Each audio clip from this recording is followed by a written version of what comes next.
Some men spend their whole lives trying to prove they belong at the table. I spent mine quietly building the table, then setting it on fire when the wrong man told my son he wasn't good enough to sit at it. Remember that, because everything that follows makes a lot more sense when you understand that about me. Welcome to Dad Raw Revenge. Grab your coffee, get comfortable, and remember the people in these stories had every chance to behave themselves. They just chose wrong. Drop a comment, hit that like button, and make sure you're subscribed. Trust me, you're going to love it here. It was a Tuesday morning in early October, Cincinnati, Ohio, the kind of crisp fall morning where the sky looks like God freshly painted it. Pale blue, sharp edges, leaves turning burnt orange along Riverside Drive. I was in my garage on the east side of Anderson Township, elbow deep in a '67 Mustang restoration I'd been nursing for 3 years, when my phone buzzed. Nolan. Why is he calling at 9:40 on a Tuesday? Boy's supposed to be at work. Almost. Nolan, what's up, son? Silence. Then, breathing. The kind of breathing a grown man does when he's trying real hard not to fall apart in front of his father. Dad. His voice cracked on just that one word and my whole chest tightened. I'm at Alms Park. Can you just come? I was already pulling off my work gloves. Don't move. I found him on a bench near the east overlook, the one that faces the river, where Nolan used to fish with me when he was 9 years old. Except this time he wasn't 9. He was 34, sitting with his shoulders caved in like something invisible was pressing down on them. And next to him, little Eli, 5 years old, backpack on his lap, eyes wide and quiet. The way kids get when they know something is wrong, but nobody's told them what yet. He had a juice box in one hand and his grandfather's old Cincinnati Reds cap on his head, the one I gave him last Christmas. 2 duffel bags sat at Nolan's feet. 2 bags. Oh, Lord. I didn't say anything at first. I sat down on the other side of Eli, put my arm around my grandson, and looked out at the Ohio River for exactly 4 seconds.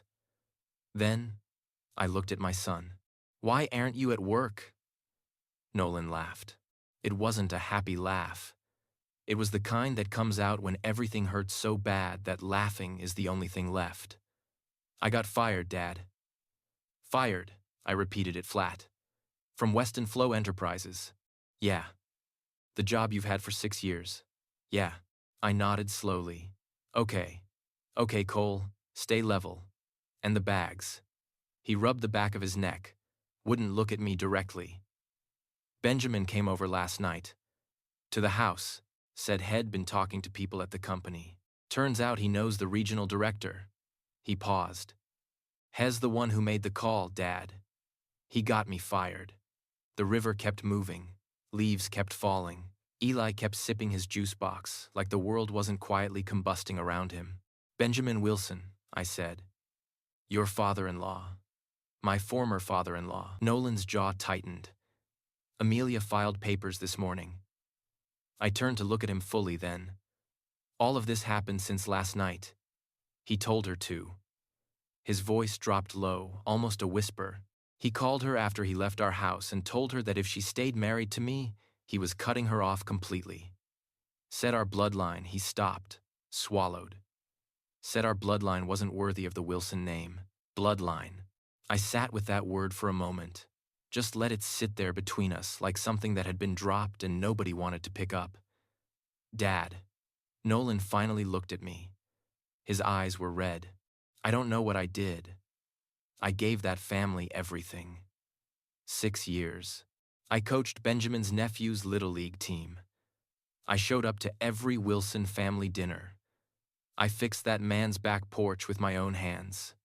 His voice broke again, and he just threw us out like we were nothing, like Eli was nothing. Eli looked up at the sound of his name. Grandpa, he said seriously, holding up his juice box, it's grape. I looked at that little boy, his father's eyes, my father's nose, 5 years old and completely unbothered because he trusted that the adults around him had it handled. Has right to trust that, son. Grandpa's got it handled. I stood up, slow, deliberate. The way I do when my mind is already 3 moves ahead and my body is just catching up. Grab the bags. Nolan blinked. What? The bags, Nolan. Grab them. I reached down and took Ella's hand. We're not doing this on a park bench. Dad, where are we? Get in the car. He knew that voice. Every son knows that voice. The one that doesn't argue with. He grabbed both bags without another word. We drove east on Route 50, then merged onto I-275. Nolan kept looking at me sideways, waiting for me to explain, waiting for me to say something reassuring or emotional or fatherly. I turned on the radio instead. Johnny Cash, appropriate. Dad, you're scaring me a little. Good. I checked my mirror. Means you're paying attention. Where are we going? Where are we going? 32 years I kept this quiet. 32 years of early mornings and late nights, and handshake deals, and reinvested profits, and not one word to anybody. Not my neighbors, not my brother, not even Nolan's mother. God rest her soul. Not the full picture, anyway. 32 years of being the man in the modest house on the modest street, driving the modest car because I watched my own father get robbed blind. The moment people knew what he had. I wasn't making that mistake, but Benjamin Wilson just made a different one. He looked at my son, my blood, and decided we were beneath him. He pulled strings to destroy Nolan's career. He broke up my son's family. He sent my grandson to a park bench with 2 duffel bags. On a Tuesday, in my city, we pulled off the highway onto Mostella Road in Sharonville, past the shipping companies and the industrial parks, until I turned into a long, private drive behind a facility that stretched nearly 4 city blocks. Nolan sat up straight. The sign above the main entrance was clean, steel lettering, understated, professional. Nova Group Advanced Manufacturing Solutions. Dad! Nolan's voice had gone quiet in a completely different way now. What is this place? I parked, cut the engine, sat there for just a moment looking at what 32 years of silence had built. This, I said, is your inheritance. I opened the car door, and we've got a vendor meeting to reschedule. He had no idea what that meant yet, but Benjamin Wilson was about to find out. If you've been listening for a while and want stories like this to keep coming, it really helps if you hit that like button and subscribe. Thank you for real. There's a particular kind of silence that fills a room when people realize they've been underestimating someone their entire life. It's not loud, it's not dramatic, it just settles, like dust after an earthquake. I've been living inside that silence my whole career. Benjamin Wilson was about to get introduced to it. Wednesday morning, 7:14 a.m. I was already at Nova Group before the first shift clocked in. That's a habit I built in my 30s and never broke. You want to know the health of a business? Don't look at the books. Look at who shows up first and who leaves last. It'd been showing up first for 32 years. My office was on the 2nd floor, corner room, glass panels overlooking the production floor below. Nothing fancy. A desk, 2 chairs, a whiteboard covered in numbers that would have made Benjamin Wilson's eyes water. I kept a framed photo on the corner of the desk, Nolan at 12, holding a fish we caught at Winton Woods, grinning like he just conquered something. I looked at that photo every single morning. Today, it hit different. My operations manager, Russell Briggs, knocked twice and walked in at 7:30 sharp. Russell was a big, straight-talking man from Dayton who'd been with me for 19 years. He knew every inch of this facility. He also knew without being told when something was in motion. He took one look at my face and sat down. You want coffee first, or should I just brace myself? Pull the Wilson account, I said. Russell's eyebrows went up exactly a 1/4 inch. Weston Flow Enterprises. That's the one. He already had his tablet out. They're mid-contract. Coal. 18 months left on the supply agreement. Components division. They move about $2.3 million through us annually. $2.3 million. Benjamin Wilson sat across dinner tables telling people about his thriving manufacturing supply business without ever mentioning that the engine underneath it, The contract that made his quarterly numbers sing ran directly through my facility. The man called my bloodline unworthy while cashing checks signed by my company. I almost smiled. Almost. I'm not canceling the contract, I said. Russell paused. Okay, I'm restructuring it. I leaned back in my chair. Pull every clause related to vendor performance reviews. I want a formal assessment letter drafted. Standard language. Nothing aggressive. Notifying Weston Flow that Nova Group is conducting a comprehensive vendor evaluation effective immediately. All payments paused pending review. Standard procedure. It's in the contract. Page 11, Section 4, Paragraph C. I knew, because I wrote it. They've got 30 days to respond to the evaluation before we determine contract continuation. He nodded slowly, the way a man does when he understands that what sounds routine is anything but, and who's heading the evaluation. I picked up the framed photo of Nolan, set it back down facing me. The new director of vendor relations. Russell blinked. We don't have a director of vendor relations. We do as of this morning, he answered on the second ring, voice groggy. Head slept in his old bedroom for the first time in 11 years. Him and Eli both. Eli curled up like a puppy in the middle of the twin bed while Nolan folded himself around the edges. Dad, it's early. It's almost 8:30. I didn't sleep until 4. Fair enough. How's Eli? A pause. I heard him shift, probably checking on the boy. Still out. Sleeping like nothing happened. His voice softened. Kids, man. That's because he knows he's safe. I let that land. You both are. You understand me. I said his name the way I used to when he was 16, and getting in his own way. I need you to listen to me very carefully right now. Okay. Not as my son, as a grown man who's about to step into something real. Silence on the line. I need you at Nova Group by 10. Business casual. We're going to walk the floor together. I'm going to introduce you to the team, and then we're going to sit down, and I'm going to explain to you what I've been building and exactly what your role in it looks like going forward. More silence. Then, Dad, what is Nova Group? Oh, son. It's ours. Has been for 32 years. I picked up my coffee. 10. Don't be late. I hung up before he could ask another question. He needed to see it to believe it. Some things you can't explain over the phone. He walked through the front entrance at 9:58. I was standing on the production floor when he came in. Watched him through the glass before he saw me. Watched him stop just inside the lobby. Look up at the facility ceiling, 40 feet high. Cranes and conveyor lines and precision equipment running in organized rows. 200 employees moving with the kind of synchronized purpose that only comes from years of culture building. His mouth was open slightly. Good. That's the right reaction. Russell met him at the door and walked him to me. When Nolan reached me, he looked like a man trying to solve a math problem in his head that kept coming out too big. Dad. He looked around, then back at me. This whole time, you drove a 2009 Camry. Still do. Mom knew. I paused. She knew enough. She knew the important parts. She also knew why we kept it quiet. Money changes people, Nolan. The wrong people find out what you have and suddenly everybody's got a handout and a reason and a story. I started walking and he fell into step beside me. I wanted you to stand on your own first. Build your own confidence. Know that whatever you became it on your own merit. He was quiet for a long time as we walked the floor. Workers nodded at me. A few introduced themselves to Nolan.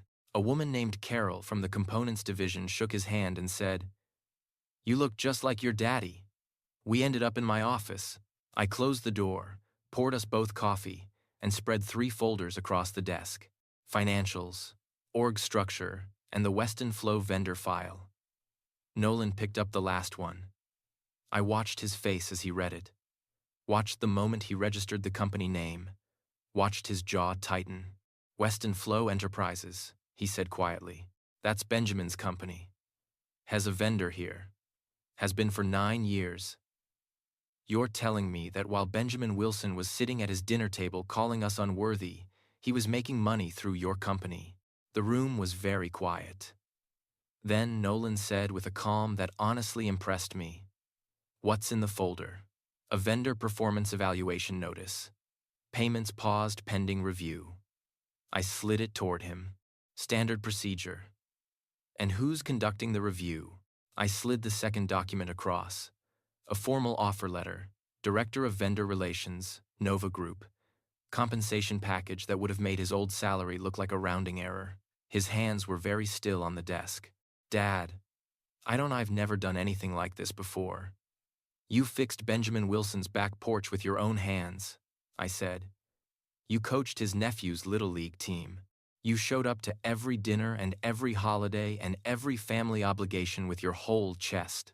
I leaned forward. "You know how to show up, Nolan. That's 70% of leadership right there. The rest I'll teach you." He stared at the offer letter for a long moment.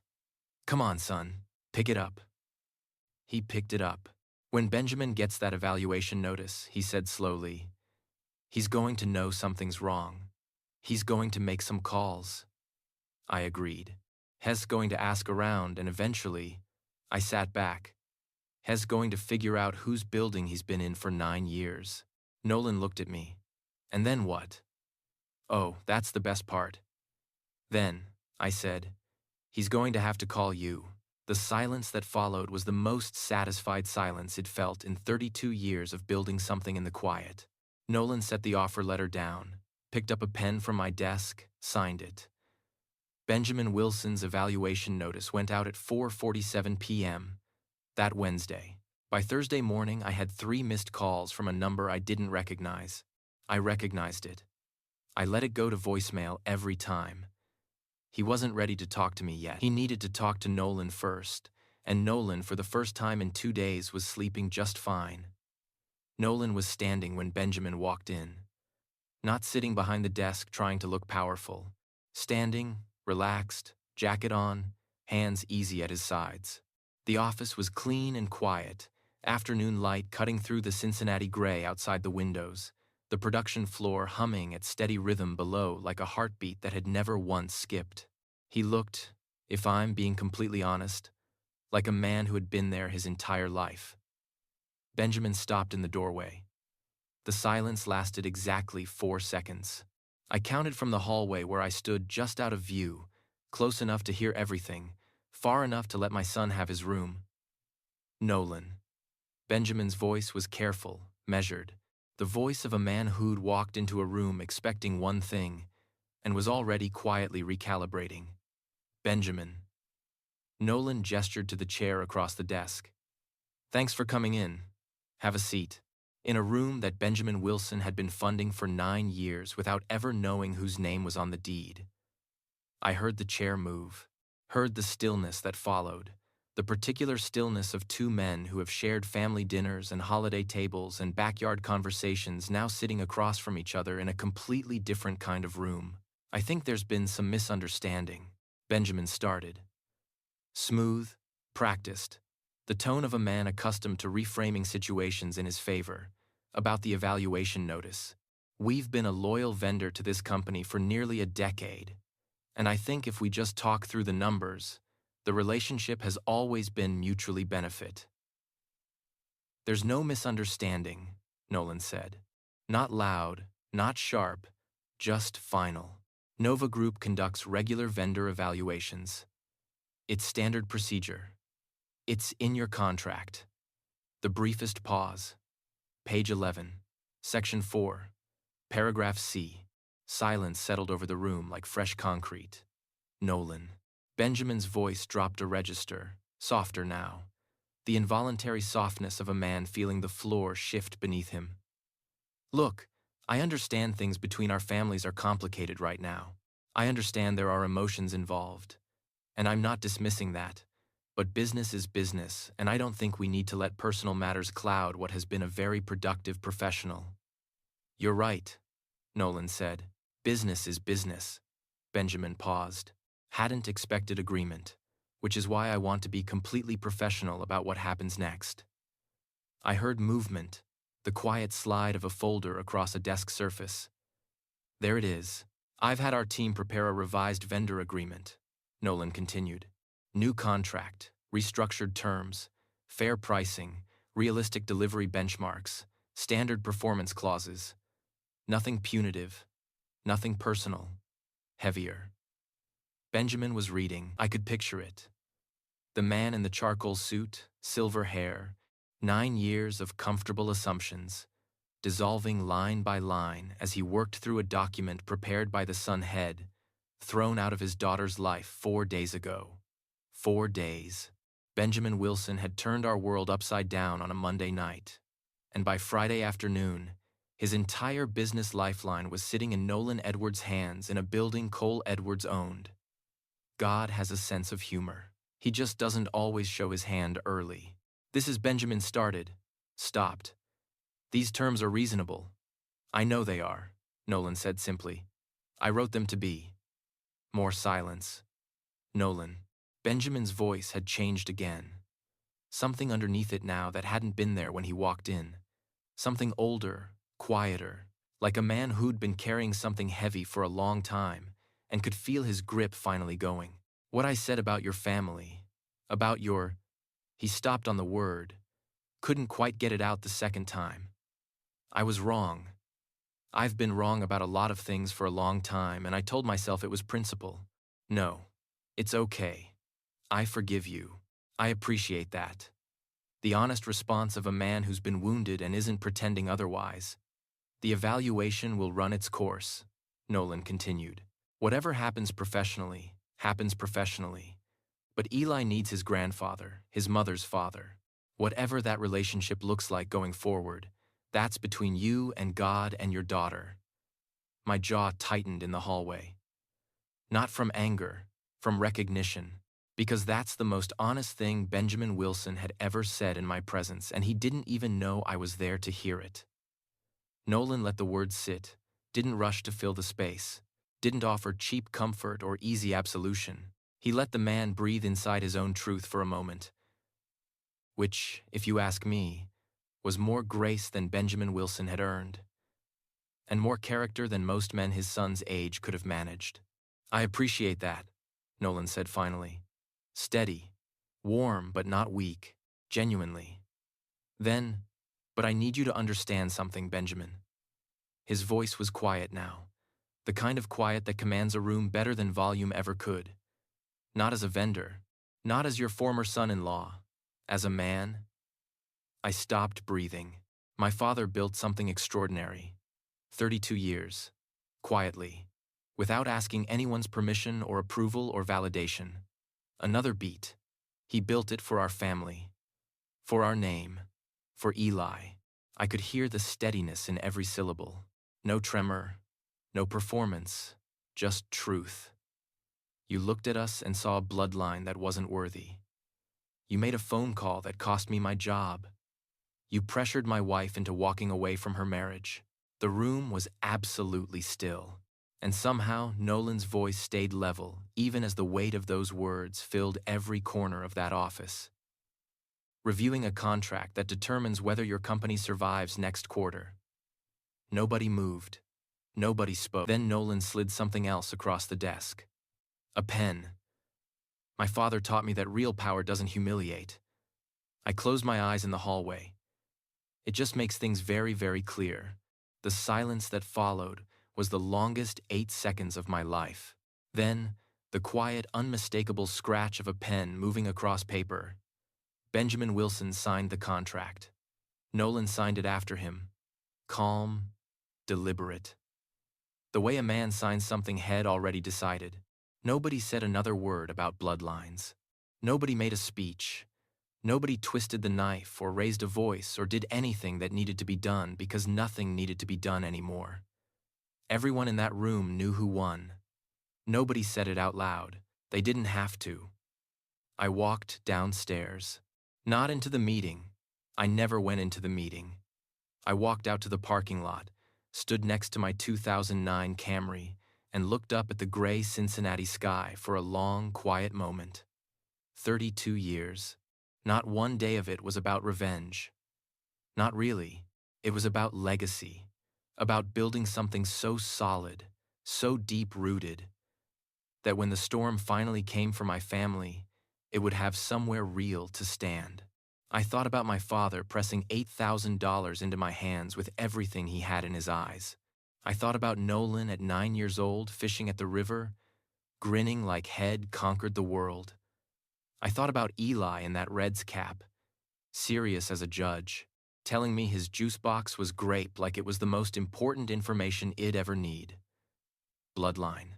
Benjamin Wilson had called our bloodline unworthy. This was our bloodline.